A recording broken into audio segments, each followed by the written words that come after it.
Imagine different different spectrums, different layers.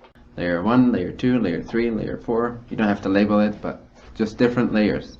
Just picture a diagram with different layers. Or like a picture or a drawing of the ocean with different layers of current, or different wavelengths. And each section, in a sense, has a different color, for example. Just separate these out for yourself, so that there's this clear distinction, this clear visualization of different layers, different levels. Every level, in a sense, it represents levels of existence, just levels of consciousness within existence, or frequencies, frequency levels. Every level in existence has its own points of view, the ways that it sees life, the ways that it understands and sees its present experience. We could also call these beliefs, in a sense, points of view or beliefs or perspectives. Each layer has its own sort of set of beliefs. Within one layer there is the possibility to expand your beliefs only till a certain point. And they're all going to have, every belief that you run into on that level of consciousness, they're all going to have something in common. There's something similar about them. They're of a particular level, they're of a particular vibratory nature. They have a particular feel to them. They have a limit to their understanding, a limit to how expensive these beliefs can be. If you go a level up, in a sense, then you naturally reach, from that point of view, you feel its freedom, which is great, it is. It's the expansion, so it feels like freedom. But as many of you who have been spiritually searching and practicing and finding and searching and practicing and finding and searching and practicing and finding and searching and practicing and finding, you will know from experience that one point of view that at first really did it for you, that first really liberated you, after a while it sort of grows stale. Have you had that before? Mm-hmm. You can use a particular pointer, a particular meditation, or a belief to sort of counter a way of seeing life that you previously didn't use, but now that you're using it, you're gaining the freedom, the sense of freedom.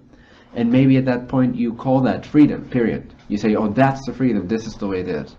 Because it feels free. It doesn't feel like it's another layer of beliefs. It doesn't feel like it's another layer of perspective. It just feels so much more expansive than the previous level that we call it freedom. But in a sense, it's just the expansion of consciousness. And once that starts to grow stale, there may be a seeking energy again. There may be a sense of not being entirely satisfied again. And so you search, in a sense, you have that urge for greater expansion again. And you again go a level up, in a sense, and reach that level where there is again different perspectives, different points of view that are more expansive in nature, or wiser, more loving, more in alignment with the idea that all is one. On each level of those perspectives, you cannot win from any of these perspectives. So let's just use a very common human one on a very basic human condition level, which is that of I'm unworthy. As soon as you grow up here, you're taught that you're unworthy. Basically, everyone, as I see it. On that level of I'm unworthy, there is no resolution to the idea I am unworthy. There is no resolution whatsoever to the idea I am unworthy on that level. It will always confirm itself. It can never compensate for itself.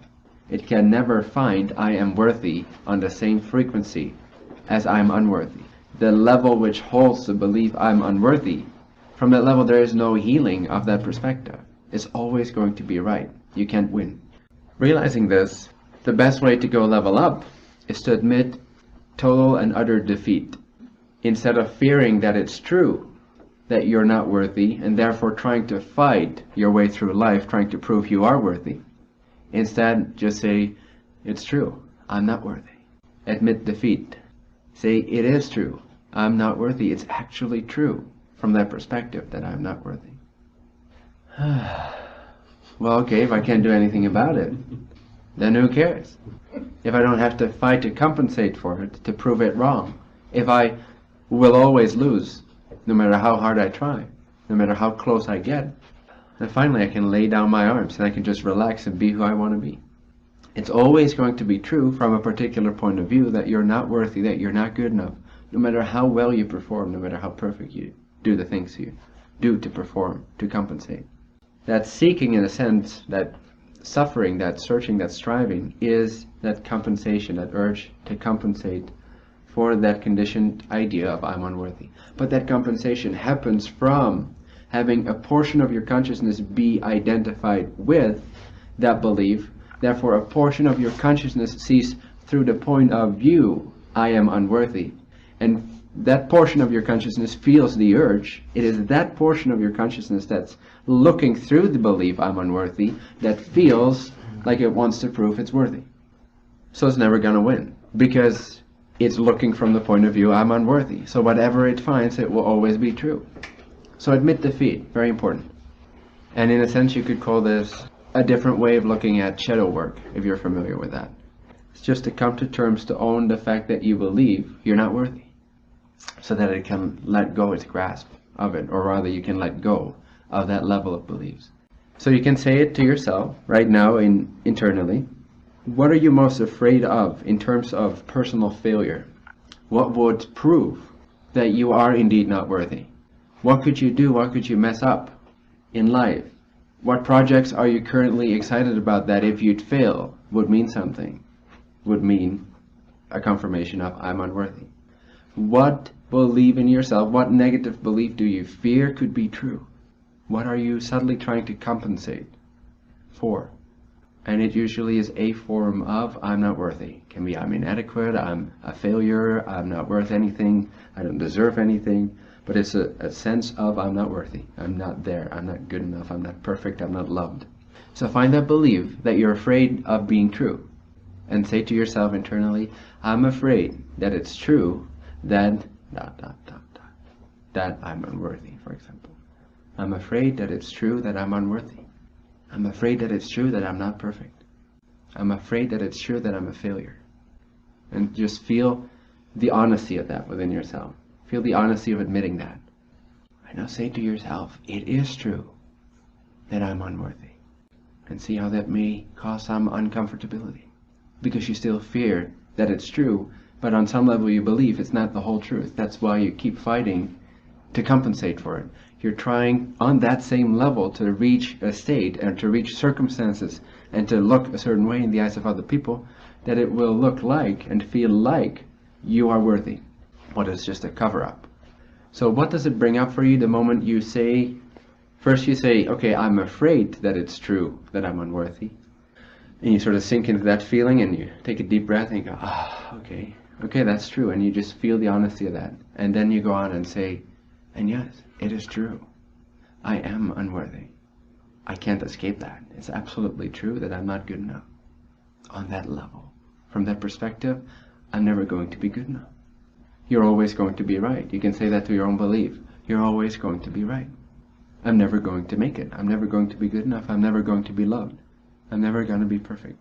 And sit with that admittance, with admitting that, and feel how that can cause some uncomfortability and the desire to sort of escape and go into compensation mode again.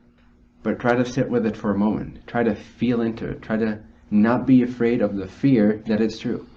Don't be afraid of being afraid that it's true. Therefore, it can help to say it is true. And then you may go, no, it's not. Let me prove it to you. It's not true. I can do this, I can do that, I can do that. I did this, I did that. Doesn't that count?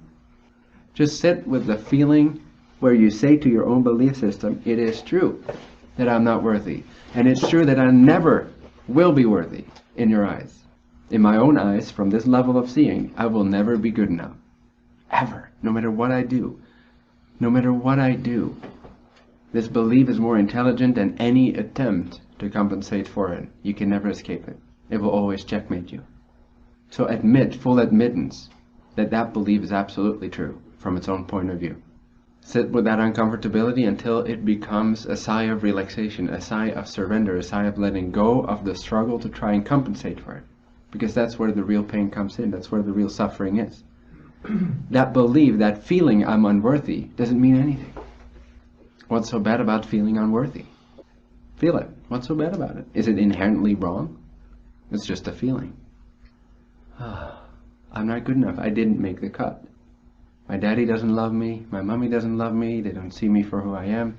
My teachers don't see me for who I am. My friends don't see me for who I am. My partner doesn't see me for who I am. I'm not good enough. I'm not loved. I'm not perfect. I'm a failure. What's so bad about that? Why are you running for it? Isn't it much worse to run for it for years and years and years and try and compensate for it? Isn't that the struggle? Isn't that the pain? Admit defeat, and you'll be victorious. Try to prove that belief wrong, and you'll always feel like a failure. But actually feel like a failure, and it will resolve. Because that will give you a chance to, when you arrive at that sigh of relaxation, that sigh of letting go of the stress and the struggle of trying to prove it wrong, that you will feel unworthy.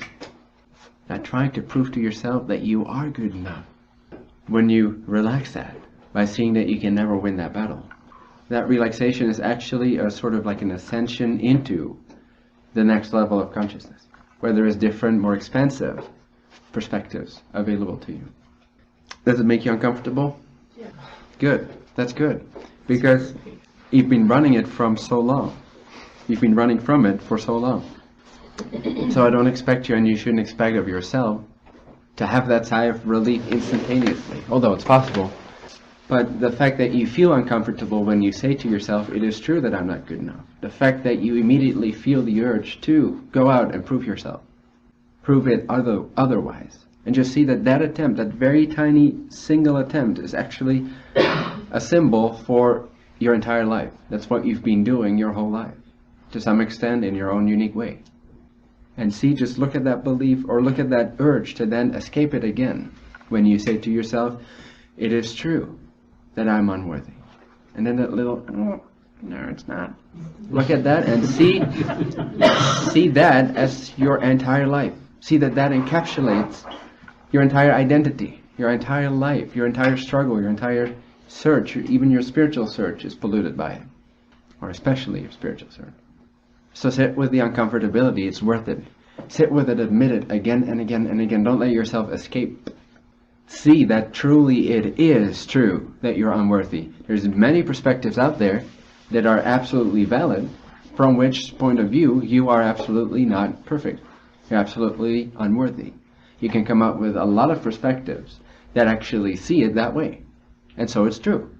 From these perspectives, there's a lot of perspectives out there from which it is true that you're not worthy, that you're not good enough. So what?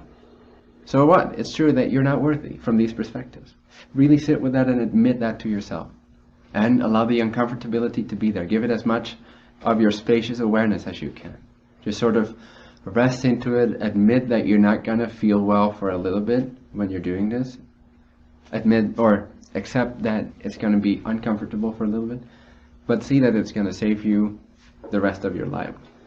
So it's worth it, those few minutes. And the more you're willing to actually accept it and meet it, and the more value you see in admitting that from that point of view you're never going to be right. You can never convince that point of view. You can only shift to a different frequency where that point of view is no longer believed in.